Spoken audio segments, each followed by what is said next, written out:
what I mean now. That never gets old. I promise to God, man. That's sick. What is up, you guys? Back with another video. Sorry for the long wait.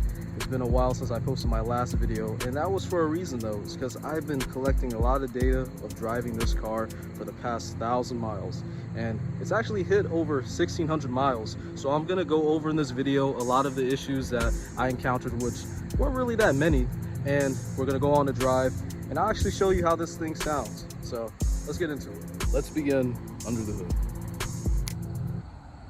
Not much to really see here. Has really been the same since the last video I made on this thing. I will say though, I'm getting a new pipe being made here, so instead of it being like a weird angle that I made out of like the eBay piping for the intercooler, it's going to be more of a traditional curve. So hopefully that will increase efficiency, and I might need to get a new MAF sensor. A little bit more unrelated news to the turbo build. This broke, and what I'm talking about is not the hood strut, but it's the little bulb that goes right into the frame of the car. I don't know if it's because I was opening and closing the hood constantly, but it eventually started to become loose and then it just broke off. So now I just have this hood prop right there. So I eventually got to get that fixed, but it hasn't really been anything to really lose sleep about, you know what I'm saying? But it's just one of those things where very inconvenient. All right, now we got the BS out the way. Let me just get to the real stuff. So got this turbo blinker from one of my people, put his Instagram on the screen right now. Appreciate you, homie. I've been really looking for a turbo blinker ever since the last one I caught on fire a few months ago before I was starting to drive this thing. So yeah, this is a really high quality turbo blanket and hasn't given me any problems since, so shout out to you, man.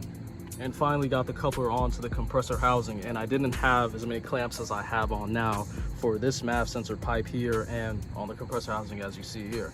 And the last time I made a video on this thing updating you guys, this thing wasn't even really on there like that. It was about to actually fall off, which is crazy.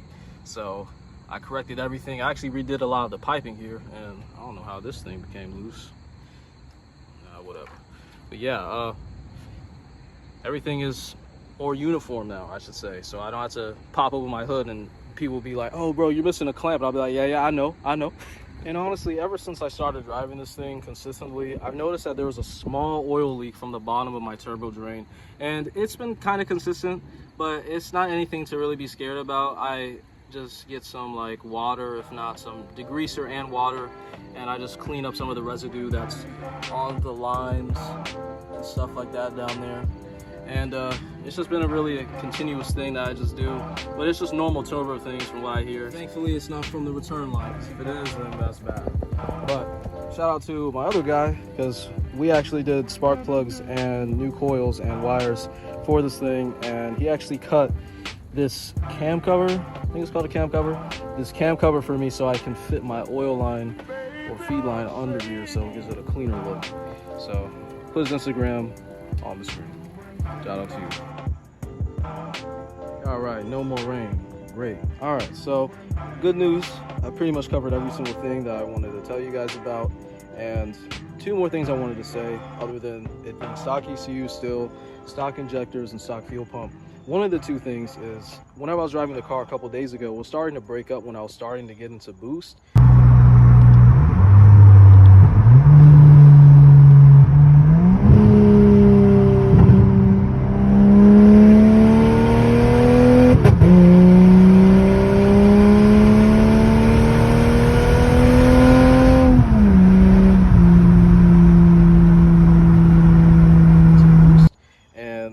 That might have to do with my injectors. I'm still not too sure, but even when my car was NA a while ago, and I'm talking about like over a year ago, I was experiencing this on and off, where when I'll start up my car and let it idle for a bit and even take it out for a drive, and I wouldn't even, you know, get on the throttle a lot, it would just break up a lot and it wouldn't go over 4,000 RPM. And then after I would turn the car off and go somewhere else, I don't know what I would do, but basically like the next day it would just be fine, like nothing happened. So I think I have to change these injectors sooner or later. Yeah, it's still no O2s, by the way. I've been thinking about splicing my O2s and putting them in so the car doesn't have this rich condition, but I honestly think no matter what, even if I change the injectors out and just try to do as much as I can, it's still gonna run rich, and that's just how it is until I get a different ECU and get it tuned. That's just how it's gonna have to be. All right, so that covers the majority of things I wanted to update you on. And without further ado, let's take a little POV drive, can monitor the AFRs, and let me talk to you a little bit more about what's been going on with the car. Shout out to my good homie for doing these gauges for me, because I could not do them myself because I could not figure out how to get them installed. So shout out to you. By the way, for you guys wondering what this is a $10 gauge pod, universal from eBay, and it worked pretty well for this A color for the GS300.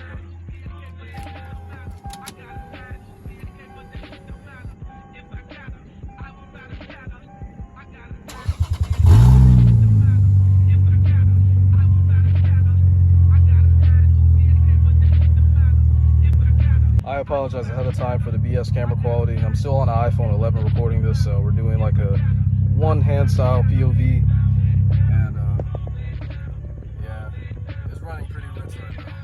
That's how it is after I drive it for a while, though. But temperature's in check, which is good. And yeah, ever since I started the build and started driving it, almost 1,700 miles. It's pretty good. I was told by a good friend of mine to leave this thing and drive because it will work better for the ECU and the car shifting ability. But knowing me, I always like driving it in manual mode. But just for this sole purpose, I'm gonna leave it in drive for now. But it's been open downpipe this whole entire time. I still need to get a mid pipe made for it, but it's been super loud, and I mean, I can't really complain too much. It sounds cool, but it also sounds like a hoopty, and it's a little too much noise for me, to be honest.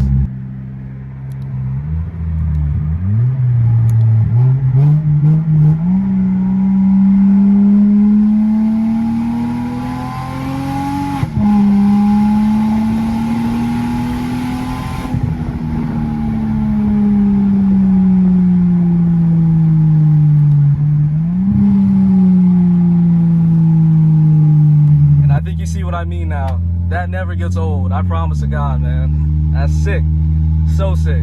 But if you probably noticed, I was rolling into it. If you didn't notice, well, now you know. Now I was rolling into it because I think it's just better that way. I guess this is my technique of doing it, but I noticed that whenever I floor it, it doesn't really produce a lot of boost, so I might have a boost leak. I checked a lot of my clamps over and over again, so I think I might know what the issue might be. And it could possibly be because whenever I put the turbo on my my manifold, that one bolt that was so hard to get to, I didn't completely tighten it down all the way as far as I remember, which was pretty dumb on my end, but I don't think I could have accessed it because of the compressor housing, and it was kind of in my way, it was blocking my way. So I was told to just take the compressor housing off so I could actually have access to that bolt and tighten it down all the way on the manifold. Really cool thing I like about these gauges, and shout out to Glow Shift Gauges, says I can actually change the color, which is pretty nice. My preferable color is this blue right here, and if I turn off my lights, or they're already off, so it's as bright as it's going to get on camera, yeah, they look pretty nice. I like them. When it's a little too noisy because of the open downpipe lights, it kind of let off the throttle a little bit, so it kind of minimizes the sound. But then whenever I have to speed up, I have to get on it a bit. But nothing too crazy like flooring it all the way, giving 100% throttle. But I'd say about roughly 40% throttle is good enough to really get it out of its own way. I've been super excited to share this with you guys because this was a big accomplishment, especially for how reliable it's been, honestly. All right, so what I'm gonna do here is I'm gonna demonstrate how the car reacts whenever I floor it. And I usually don't take this car over 80 miles an hour because I really don't speed at all, but we're gonna do a little acceleration here.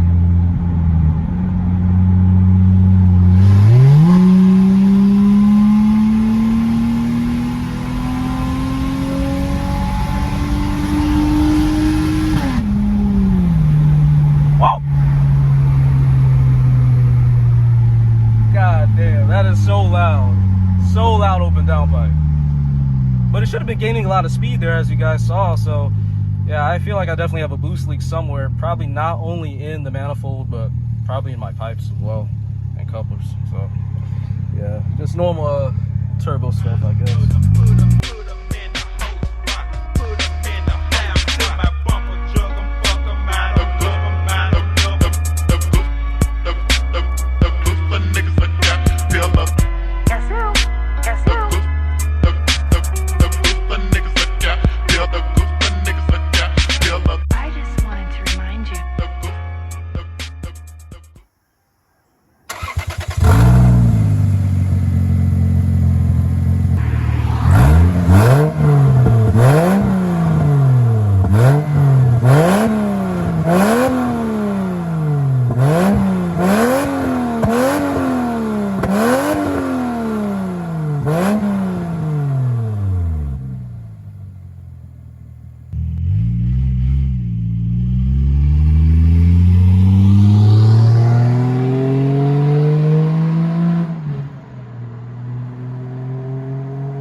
you guys go. That is how the GS300 has been for the past almost 2,000 miles now.